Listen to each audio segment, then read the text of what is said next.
नमस्कार. मी प्रांजल सायकोलॉजीमध्ये आपले खूप खूप स्वागत आहे. मी एक प्रोफेशनल सायकोलॉजिकल काउन्सलर, त्याचप्रमाणे लाईफ कोच.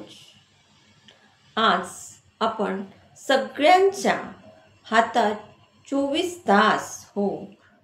तास असलेल्या एका वस्तूविषयी आपण चर्चा करणार आहोत. त्याविषयी आपण बोलणार आहोत. तर ती वस्तू तुमच्या लक्षात आलीच असेल. ती आहे आपला मोबाईल. हो, आज मोबाईल हा आपला बेस्ट फ्रेंड बनलेला आहे. आपल्याला मोबाईल नसेल, जसं आपला एखादा बेस्ट फ्रेंड आपल्याजवळ गेला, थोड्या वेळासाठी गेला, तर आपल्याला फार बोर व्हायचं. त्याचप्रमाणे आज आपला बेस्ट फ्रेंड झालेला आहे, तो म्हणजे आपला मोबाईल. पण हा जो ज्याला आपण बेस्ट फ्रेंड म्हणतो, असा हा मोबाईल तुम्हाला माहिती आहे का?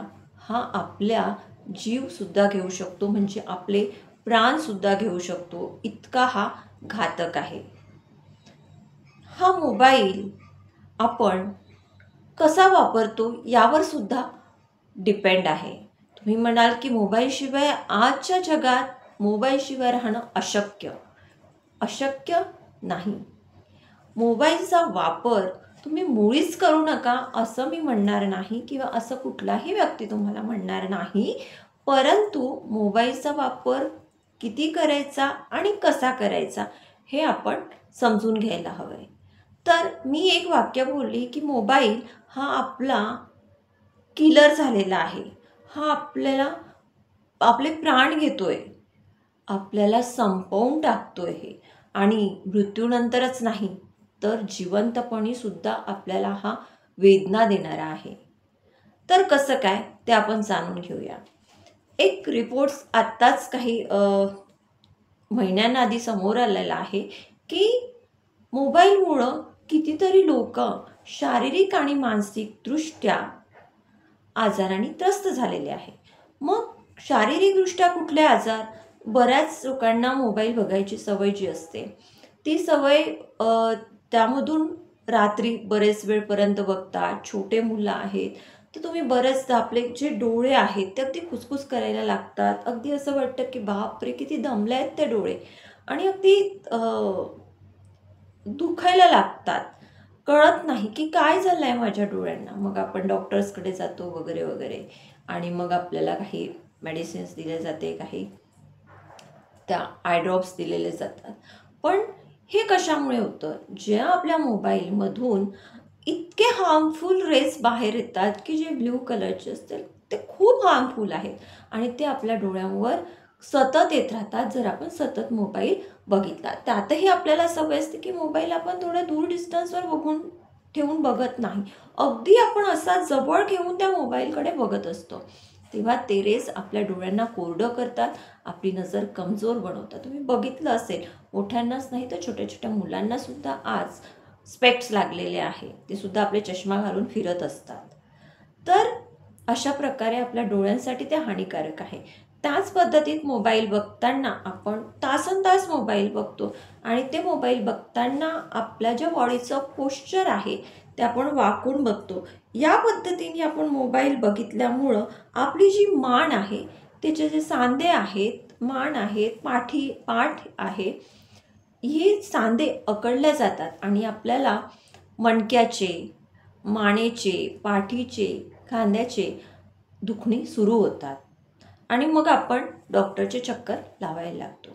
तर हे का होतं? कारण आपण सतत एका पोझिशनमध्ये आपला मोबाईल बघत असतो, त्यामुळे हे सगळे आपल्याला होत असते. हे झालं शारीरिक. त्याचप्रमाणे अति मोबाईल वापरल्याने आपले डोकं दुखतं, आपली चिडचिड व्हायला लागतं. आपल्याला असं वाटतं की आपली वन साईड दुखत आहे. बरेचदा मोबाईलवर जास्त वेळ बोलल्याने, किंवा जास्त वेळ बऱ्याच जणांना असतं की बाकीच्या लोकांना ऐकू जायला नको, मी काय व्हिडिओ बघत आहे, रील बघत आहे वगैरे वगैरे, कारण इतरांना त्रास नको म्हणून ते तो मोबाईल अगदी कानाला चिपकवून असं त्या व्हिडिओमध्ये काय बोलत आहेत किंवा त्या रीलमध्ये काय ऐकत आहे ते ऐकत असतात. तर त्यावेळेस त्यांचा एक कान दुखायला लागतो, एका साईडचं डोकंसुद्धा दुखायला लागतं. अशा पद्धतीत ही झाली शारीरिक आजार आपल्याला जडल्या जाते या मोबाईलच्या अतिवापरामुळं. मग आता आपण बघूया की हे झाले शारीरिक. तुम्ही बोललात की मानसिक आजारसुद्धा होतात. हो, मानसिक आजारसुद्धा मोबाईलमुळे खूप होतात. कारण आपण मोबाईलमध्ये काय बघतो हे सुद्धा खूप डिपेंड असतं, की बरेचदा आपण एखाद्या वेळेस एखादी क्राईम स्टोरी बघितली तर आपल्याला आपला मोबाईल काय करतो, की आपल्याला क्राईम स्टोरीज डिस्प्ले करायला लागतो आणि आपल्याला त्याचे व्यसनी बनतो आणि आपण त्या क्राईम स्टोरीज बघत जातो आणि आपण त्याच्या ॲडिक्टेड होतो आणि तेच आपल्या माइंडमध्ये सुद्धा येतं. मोबाईलच्या वापरामुळं अशाच प्रकारे लोक क्राईम्स करायला लागले. जर आपण क्राईम पेट्रोलसारखे जर बघितले तर आपल्या मनात 2-3 गोष्टी होऊ शकतात. एक तर आपल्यामध्ये भीती निर्माण होऊ शकते किंवा त्यामध्ये दाखवलेले जे क्राईम प्रवृत्तीचे लोक आहे त्यांची मानसिकता आपल्या डोक्यामध्ये येऊ शकते आणि आपलीसुद्धा मानसिकता क्राईम होऊ शकते.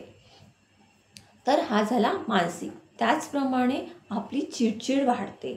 चिडचिड वाढल्यावर मग आपण आरडाओरडा करायला लागतो आणि आपलं जे काही संतुलन असते, मानसिक संतुलन आपण हरवून बसतो.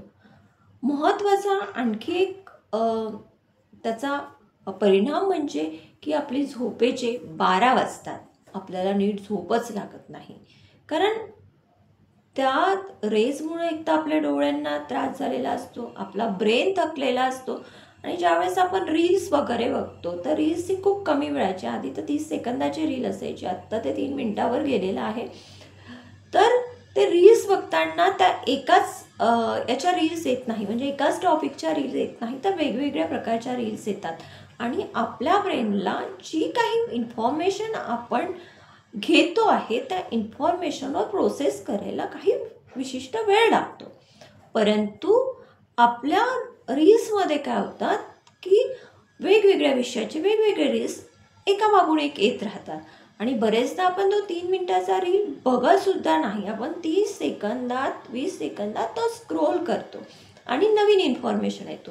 तर आपला ब्रेन ते प्रोसेसिंग करू शकत नाही, तो डिस्टर्ब होतो, त्याला कळत नाही अरे आत्ताच मी याच्यावर प्रोसेसिंग करत होतो तर ही नवीन इन्फॉर्मेशन आणि जुन्या इन्फॉर्मेशनचा आणि नवीन इन्फॉर्मेशनचा काहीही ताळमेळ नाही. त्यावेळेस आपला ब्रेन खूप थकतो, आपला फोकस कमी होतो, आपण कुठल्या गोष्टीवर कॉन्सन्ट्रेट करू शकत नाही आणि आयसोमोनियासारखे डिसीजेस आपल्याला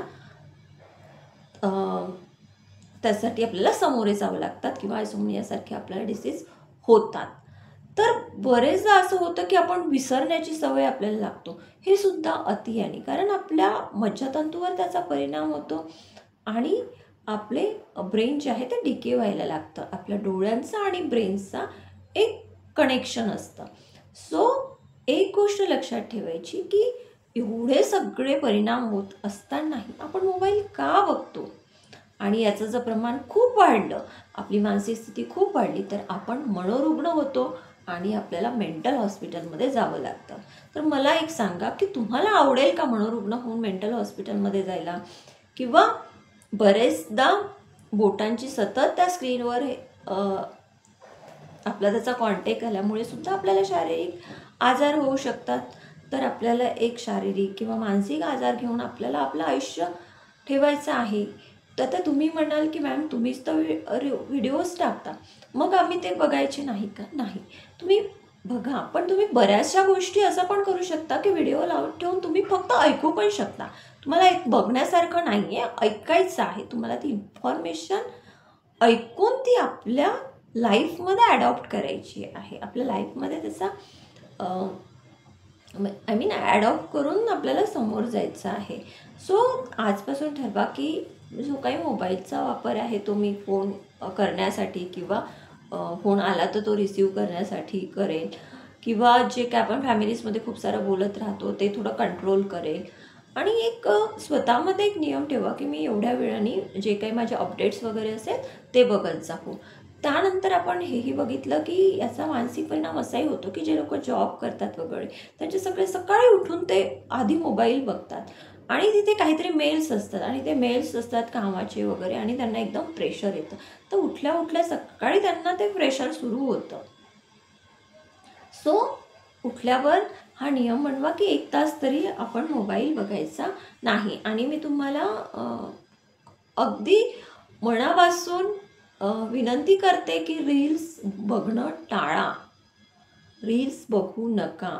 कारण तुम्ही थोडे मोठे व्हिडिओज बघितले तर ब्रेनला थोडंसं प्रोसेसिंग करायला वेळ मिळतो. परंतु तुम्ही रील बघत असाल तर तुमचा मेंदू खूप जास्त थकतो. त्यामुळे रील बघणं टाळा. सो मी एवढंच तुम्हाला सांगू इच्छिते आणि मी खूप कळकळीने तुम्हाला सांगते अशाच पद्धतीचे मी व्हिडिओज बनवते. सो जे काही आपल्या सर्वांसाठी खूप महत्त्वाचे आहे. जर तुम्हाला काही मानसिक समस्या असेल, काही सायकॉलॉजिकल प्रॉब्लेम्स असेल, तर तुम्ही मला 9270173481 या नंबरवर कॉल करून माझी अपॉइंटमेंट बुक करू शकता. जर तुमच्या मुलांना काही लर्निंग डिसॅबिलिटी असेल किंवा त्याचा अभ्यासात लक्ष लागत नसेल, त्याला अभ्यासात काही प्रॉब्लेम असेल, त्याला सोशल होण्यात काही प्रॉब्लेम येत असेल, त्याला स्कूलमध्ये काही प्रॉब्लेम असेल, तर तुम्ही माझी अपॉइंटमेंट घेऊन आपण ऑनलाईन आणि ऑफलाईन दोन्ही अपॉइंटमेंट्स वर काउन्सिलिंग करतो आहे. जर तुम्हाला माझा व्हिडिओ आवडला असेल तर व्हिडिओला लाईक करा. चॅनलवर नवीन असाल तर चॅनलला सबस्क्राईब करा.